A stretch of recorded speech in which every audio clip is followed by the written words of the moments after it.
AP CM Chandrababu Naidu ఊహించని విధంగా cabinet మంత్రి పదవులను ఇచ్చారని చెప్పొచ్చు. యువతకు అధిక ప్రాధాన్యం ఇచ్చారు బాబు. పాలనలో కొత్త తరహా విధానాలను ప్రయోగాత్మకంగా చేసేందుకు బాబు ఈ నిర్ణయం తీసుకున్నారు. అయితే ఏపీ డిప్యూటీ సీఎంగా పవన్ కళ్యాణ్ పేరు కన్ఫర్మ్ అయిపోయింది. దాంతో పాటే హోంమంత్రి పదవి కూడా పవన్కే వస్తుంది అనుకున్నారు. ఎందుకంటే అన్ని మంత్రిత్వ శాఖల్లోకెల్లా చాలా కీలకమైనది ఆ శాఖ. కానీ బాబు వ్యూహాత్మకంగా లా అండ్ ఆర్డర్ తన దగ్గర పెట్టుకున్నారు. పవన్ కి వస్తుందనుకున్న శాఖను సంచలనాత్మకంగా హోంమంత్రి పదవిని వంగలపూడి అనితకు కట్టబెట్టేశారు. ఈ నిర్ణయం సాహసోపేతమే అని చెప్పాలి. అయితే అనితకు ఇంత పెద్ద హోదాను కట్టబెట్టడం వెనుక విధేయత, త్యాగం కూడా ఉన్నాయని చెప్పొచ్చు. బాబు ఎందుకు అనితకు ఎంతటి అవకాశం ఇచ్చారో ఒకసారి ఆమె కెరీర్ పరిశీలిద్దాం. వంగలపూడి అనిత జనవరి 1, 1979లో విశాఖపట్నం జిల్లా ఎస్ రాయవరం మండలం లింగరాజపాలెం గ్రామంలో పుట్టారు. ఆమె తండ్రి అప్పారావు విద్యాధికుడు. గవర్నమెంట్ స్కూల్ హెడ్ మాస్టర్ గా పనిచేశారు. ఆయన తన పిల్లలను కూడా ఉన్నత విద్యావంతులుగా తీర్చిదిద్దారు. అనిత చిన్నప్పటి నుంచి కూడా చదువులో చురుకు. ఎంఏ ఎంఈడి చేశారు. ఆమె ప్రభుత్వ టీచర్గా ఉద్యోగం రావడంతో ఆమె లైఫ్లో సెటిల్ అయ్యారు. ఇటు టీచర్గా పనిచేస్తూనే చదువు మీద ఉన్న ఆసక్తితో Andhra university, Ambedkar open university నుంచి 2 పీజీలు చేశారు అనిత. అయితే మొదటి నుంచి రాజకీయాల మీద అనితకు చాలా ఆసక్తి ఉండేది. ప్రతిరోజు దినపత్రికల్లో రాజకీయాలకు సంబంధించిన వార్తలను చదువుతూ ఉండేవారు. ప్రజా సమస్యలను తాను కూడా పరిష్కరించే స్థాయికి ఎదగాలనే తాపత్రయం ఉండేది. కాకపోతే మంచి ఉద్యోగం వదిలేసి వెళ్లడంపై కొన్నాళ్ల పాటు ఆలోచనలు పడ్డారు. అలా 12 ఏళ్లు గడిచిపోయాయి. అయితే పిల్లలు కాస్త పెద్దవాళ్లు కావడంతో ఇక రాజకీయాల్లోకి రావాలని బలంగా నిర్ణయం తీసుకున్నారు అనిత. దీంతో ఆమె మొదట గ్రామ రాజకీయాల్లో చురుకుగా పాల్గొన్నారు. అయితే గ్రామ స్థాయికే పరిమితం కాకుండా రాష్ట్ర రాజకీయాల్లో ఉండాలని కూడా ఆమె భావించారు. తాను పాలిటిక్స్ లో కలిసి సేవ చేస్తానని స్థానిక నాయకులను కూడా కలిశారు. అంతేకాదు తనకు ఏవైనా పెద్ద స్థాయిలో టికెట్ కావాలని ఓపెన్ గానే అడిగేశారు. దీంతో అధ్యక్షుడు చంద్రబాబు నాయుడును కలిశారు అనిత. చంద్రబాబు నాయుడు అపాయింట్మెంట్ తీసుకున్న తర్వాత తన మనసులోని ఉద్దేశాన్ని చెప్పారు. నాకు టీడీపీ అంటే ఇష్టం, నేను మీ అభిమానిని, పార్టీ ద్వారా ప్రజలకు సేవ చేయాలి అనుకుంటున్నానని చెప్పారు. మీరేం చదువుకున్నారని చంద్రబాబు అడిగారు. తాను ప్రభుత్వ టీచర్ని, 3 పీజీలు కూడా చేశాను సార్, గత 12 ఏళ్లుగా పిల్లలకు పాఠాలు చెబుతున్నానని చెప్పారు. అయితే వెంటనే జాయిన్ అవ్వమన్నారు బాబు. నేను మీ రాజకీయ భవిష్యత్తుకు భరోసా ఇస్తున్నానని కూడా చెప్పారు. కానీ పార్టీ కార్యక్రమాలే కాదు, ప్రజా సమస్యలపై కూడా పోరాడాలి, పోరాడితేనే ప్రజల్లో గుర్తింపు ఉంటుందని చెప్పారు. దీంతో ఆమె సరేనన్నారు. కానీ ప్రభుత్వ ఉద్యోగిగా ఉంటూ రాజకీయాలు చేయటం అనైతికం కాబట్టి రాజీనామా చేస్తేనే రాజకీయాలు చేయాలని చెప్పారు.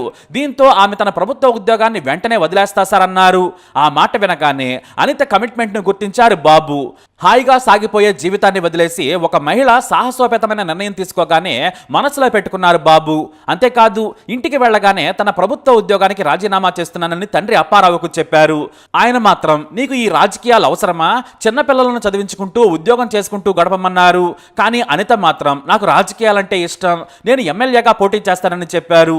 ఎంతో మంది సీనియర్లు ఉండగా నీకెందుకు అవకాశం ఇస్తారన్నారు. అప్పుడు తండ్రితో అనిత ఓ మాట అన్నారు.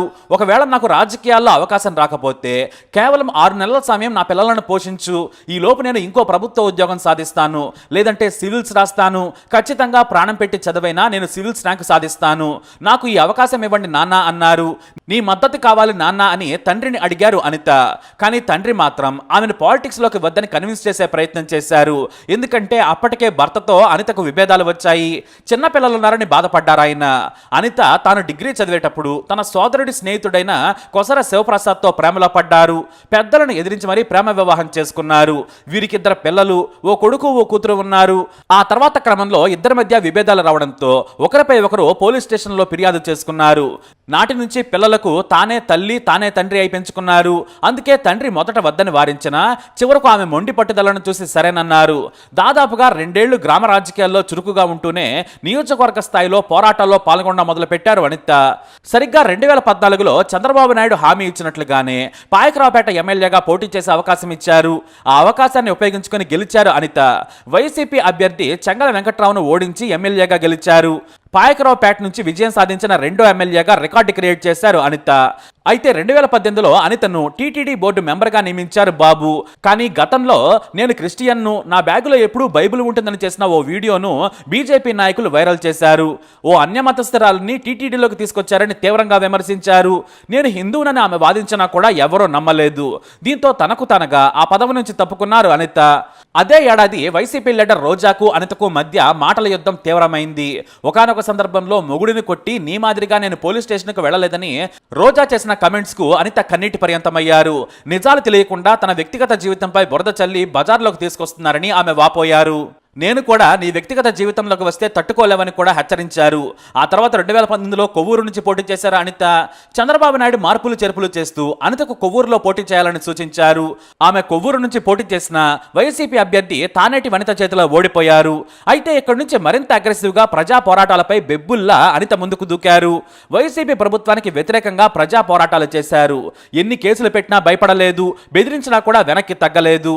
దీంతో చంద్రబాబు నాయుడు ఆమె పోరాట స్ఫూర్తిని చూసి 2021లో టీడీపీ మహిళా అధ్యక్షురాలిగా పదవి కట్టబెట్టారు. అనితను ఆమె పోరాటాలను అణిచివేసేందుకు ఎన్నో కేసులు పెట్టింది గత ప్రభుత్వం. ఇటు పోలీసులు కూడా అనితను కట్టడి చేసేందుకు ప్రత్యేకమైన స్కెచ్ వేసేవారట. అనిత ఇంట్లో నుంచి బయటకు వచ్చి ఆందోళనకు దిగుతుందని తెలియగానే పోలీసులు రెడీ అయ్యేవారు. సరిగ్గా ఆమె కారు జగదాంబ కూడలికి వచ్చేసరికి పోలీసులు 4 వాహనాలతో అడ్డుకొని అక్కడే అరెస్ట్ చేసేవారు. దీంతో ఆమె ప్లాన్ మార్చేసేవారు. కానీ ఆమె వ్యూహాలను పసిగట్టి ఆర్టీసీ కాంప్లెక్స్ దగ్గర మరో 3 వాహనాల్లో 20 మంది పోలీసులు వెయిట్ చేసి చక్రబంధంలో ఇరికించేసి ముందుకు కదలనీయకుండా చేసి అరెస్ట్ చేసి స్టేషన్కి తరలించేవారు. అయితే ఆర్టీసీ కాంప్లెక్స్ దగ్గర తన కోసం పోలీసులు ఉన్నారని తెలుసుకున్న అనిత ఎంవీపీ కాలనీ దగ్గరకు చేరుకునేవారు. దీంతో అక్కడ కూడా పోలీసులు 5 స్పెషల్ వెహికల్స్ ను ఏర్పాటు చేసేవారు.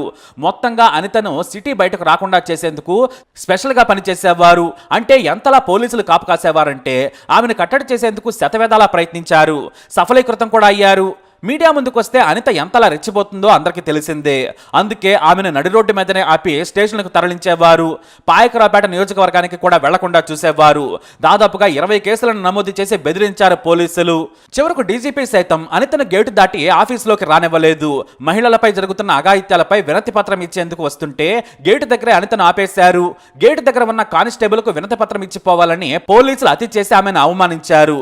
ఇది మాత్రమే కాదు, ఆమె వ్యక్తిగత జీవితంపై కూడా వైసీపీ ట్రోల్ చేసింది. అయినా వాటిని తట్టుకొని ఎదురుడ్డి నిలబడ్డారు అనిత. అనిత ప్రెస్ మీట్ కి 50,000 తీసుకొని వైసీపీని జగన్ను తిడుతుందని కూడా ప్రచారం చేశారు. అయినా కూడా భయపడలేదు. తన పోరాటాన్ని తాను ఆపలేదు. ఎన్ని కేసులు పెడితే అంత తిరగబడి వైసీపీ నేతలకు వ్యతిరేకంగా పోరాడిన అనితను గుర్తించారు టీడీపీ అధినేత చంద్రబాబు నాయుడు.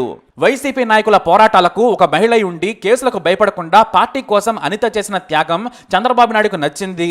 పార్టీకి విధేయత చూపిస్తూ పార్టీని నిలబెట్టేందుకు అధికార వైసీపీ నేతల ఆగడాలకు పోలీసుల బెదిరింపులకు వెరవకుండా పోరాడిన అనితను ఏకంగా హోంమంత్రిని చేశారు బాబు. ఏ డీజీపీ ఆఫీసులో అయితే అనితకు అవమానం జరిగిందో అదే ఆఫీస్ ఇప్పుడు రెడ్ కార్పెట్ పరిచింది. తనను గేటు కూడా టచ్ చేయనివని పోలీసులు గేట్లు బార్లా తీశారు. తనను కలిసేందుకు కూడా నాటి డీజీపీ ఒప్పుకోలేదు. కానీ వారే సెల్యూట్ చేసేలా అనిత క్వీన్ లా ఎంట్రీ ఇవ్వడం విశేషం. ఇక ఒకప్పుడు విశాఖలో తన కారు బయటకు వస్తేనే 10ల సంఖ్యలో పోలీసు వాహనాలు అడ్డుగా ఉండేవి. కనీసం 25 మంది మహిళా కానిస్టేబుల్ను మోహరించి అరెస్ట్ చేసి అడ్డుకునేవారు. స్టేషన్లో కూడా అమర్యాదగా ప్రవర్తించేవారు. ఇప్పుడు వారంతా కూడా అనితను చూసి దడుచుకోవాల్సిందే. ఉమ్మడి విశాఖలో ఆగడాలకు చెక్ పెట్టాలంటే అనితనే కరెక్టు. అంత దూకుడుగా పార్టీకి విధేయతగా చెప్పింది చెప్పినట్లే చేసే నేతగా అనిత ఉంటుందని బాబు బలంగా నమ్మారు. రౌడీయిజం పెరిగిన ఉమ్మడి విశాఖలో అన్ని సెట్ చేసేందుకు అనిత దూకుడుగా వెళ్ళగలదు. పార్టీ కార్యకర్తలకు స్పాట్లో న్యాయం చేయగలదని బాబు నమ్మకం. అందుకే హోంశాఖ ఇచ్చి మరీ గౌరవించారు. దీంతో ఏ పోలీసులు అయితే తనను అవమానించారో, ఏ పోలీసులు అయితే అడ్డుకున్నారో వాళ్లే ఇప్పుడు ప్రోటోకాల్ ఇస్తూ సెల్యూట్ చేయాల్సిన పరిస్థితి ఏర్పడింది. ప్రజాస్వామ్యానికి ఉన్న బలమే ఇదని చెప్పొచ్చు. మరి అనితకు congrats and all the best చెప్పండి. మీ అభిప్రాయాన్ని కమెంట్ ద్వారా తెలియజేయండి. ఇప్పుడు అప్డేట్స్ కోసం మా ఛానల్ ఫాలో అవ్వండి. అలాగే తప్పకుండా సబ్స్క్రైబ్ చేసుకోండి.